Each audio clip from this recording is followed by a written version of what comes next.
అడిగింది. అబ్బా ఎంత ఉత్సాహంగా కబుర్లు వింటున్నాం, హాయిగా వాళ్ళ మీద వీళ్ళ మీద చెప్తుంటే వినటానికి ఎంత బాగుందో.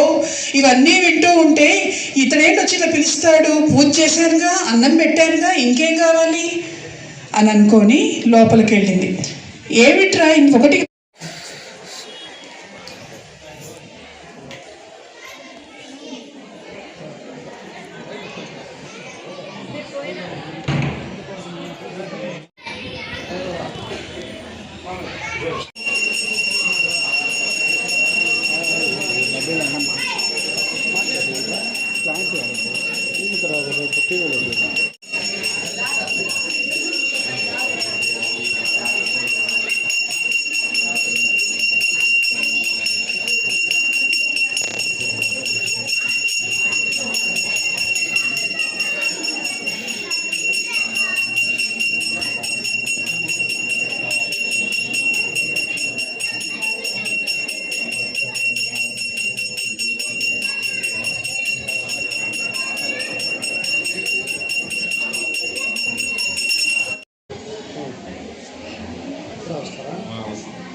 అందరూ లేచి నేర్చుకోండి.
శ్రీ గురుభ్యో నమః, శ్రీమాత్రే నమః.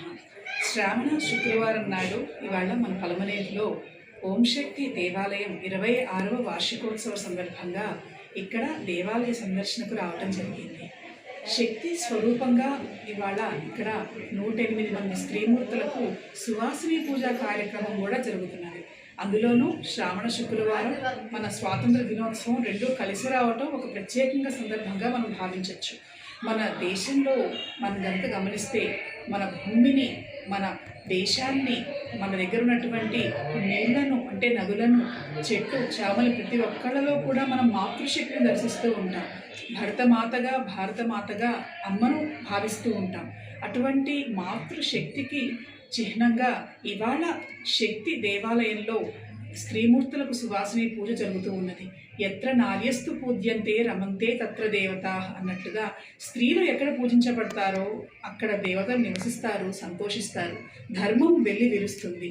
హిందూ ధర్మ సంరక్షణలో భాగంగా సువాసిని పూజలు, స్త్రీ పూజలు, శక్తి ఆరాధనకి ఎంతో ప్రాధాన్యత ఉన్నది. కనుక ఈరోజు ఇక్కడ పాల్గొంటున్నటువంటి వందలాది మంది భక్తులకు పరమేశ్వరి అనుగ్రహం ఉండాలి అని భావిస్తూ స్వస్తి. జై హింద్.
నికృష్టుడు, దుర్మార్గుడు, దౌర్భాగ్యం మనం ఒక కథ చదువుతుంటే అయ్యో నీకు ఇదేం మాయరోగంలో ఇంత మంచిగా నేర్పిస్తామనే భావన ప్రతి ఆడవాళ్ళకి కలుగుతుంది.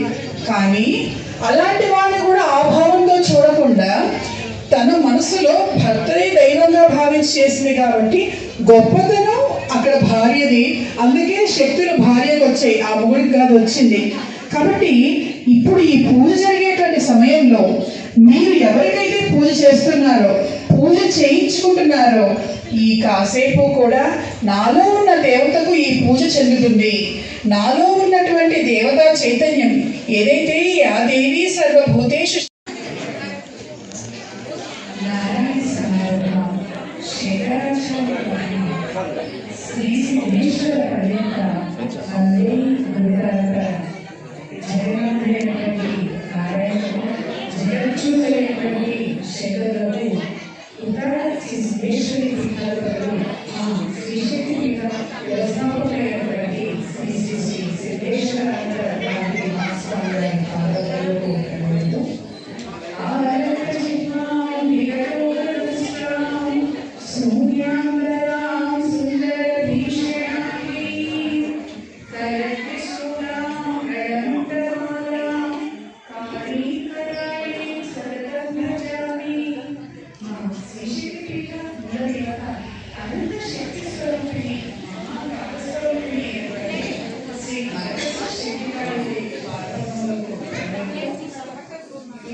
స్వాతంత్ర దినోత్సవం ఇన్ని కలిసి వచ్చి అంటే చాలా పర్వదిన ఈ రోజున అమ్మవారి సన్నిధిలో మనం హోమాన్ని చేస్తున్నాం, లక్ష్మీదేవి హోమాన్ని చేస్తున్నాం. అలాగే అష్టోత్తర సువాసిని పూజ 108 సువాసనలకు పూజ చేస్తున్నాం. మీకు ఎవరికి సందేహం రాలేదా? అమ్మవారికి వార్షికోత్సవం అంటే అమ్మవారికి కదా బాగా పూజలు చేయాల్సింది, భక్తులు కూర్చోబెట్టి పూజలు చేస్తున్నారు, భగవంతుడికి కదా పూజలు కావాల్సింది. ఎవరికైనా అనుమానం రాలేదా? దానికి సమాధానం మన వేదం, మన సంస్కృతి, మన సంప్రదాయం, మన ఆర్ష ధర్మంలో ఉన్నది. యావత్ ప్రపంచంలో లేనటువంటి విధంగా మన సనాతన భారతీయ సంస్కృతిలో ఒక అద్భుతమైనటువంటి సూత్రం ఉన్నది. కేవలం భారతదేశంలో మన హిందూ ధర్మంలో మాత్రమే ఉన్నటువంటి సూత్రం ఏమిటి? ఎత్ర నార్యస్తు పూజ్యంతే రమంతే తత్ర దేవత. ఎక్కడ స్త్రీలు పూజించబడతారో అక్కడ దేవతలు నడయాడుతూ ఉంటారు, వాళ్ళు ఉండడానికి ఇష్టపడుతూ ఉంటారు. నారీయేవ నారాయణి, నారాయణి అంటే శక్తి. యా దేవి సర్వభూతేషు శక్తి రూపేణ సంస్కృత. శక్తి ఎక్కడ ఉన్నది? గర్భంలో ఉన్నదా? అమ్మవారి రూపంలో మాత్రమే ఉన్నదా? అన్ని చోట్ల ఉన్నది, అందరిలోనూ ఉన్నది. కానీ ఒకటి గమనించండి, కన్నపెట్టాలి దేవతగా భావించాలంటే దేవత అనే భావన గుడిలో వస్తే అమ్మవారు చూస్తే వస్తుంది. అందరూ దేవతలు అందరికీ తెలుసు. కానీ మనలో ఎంతమందికి ఆ పక్కవాళ్ళని చూస్తే దేవత అనే భావన తెచ్చి నమస్కారం చేయగలుగుతాము? చేయగలం. ఫార్మాలిటీ కొన్నిసార్లు చేస్తాం. సరే, పెద్దవాళ్ళు వస్తే ఆశీర్వచనం కోసం నమస్కారం చేస్తాం. కొంతమంది చేయని వాళ్ళు కూడా ఉంటారు, అది వేరే విషయం అనుకోండి. మరి మనుషుల్లో ఉన్నటువంటి దేవతలను ఎలా నిర్మించాలి, ఆ దేవత అనుగ్రహం ఎలా పొందాలి అంటే ఇదిగో ఇలాంటి పూజల ద్వారా. నువ్వు 24 గంటలు కూడా ఈ పక్క మనుషులు దేవుడు ఉన్నాడు భావించలేకపోయావనుకో, సరే ఆ స్థితికి వస్తే లక్షణమైనటువంటి స్థితి. అది మన శాస్త్రం చెప్పింది, ఏమో చెప్పింది, ధర్మం చెప్పింది. మాతృదేవో భవ, పితృదేవో భవ, ఆచార్యదేవో భవ, అతిథిదేవో భవ. మనుషులు పూజించండి. దేవుడు మాత్రమే మనం పూజిస్తున్నాం, పర్వతాలను పూజిస్తున్నాం. అంతేకాదు తొందరగా మీకు దేవతానుగ్రహం కావాలంటే మనుషులనే పూజించండి అని చెప్పిన ధర్మం మన హిందూ ధర్మం.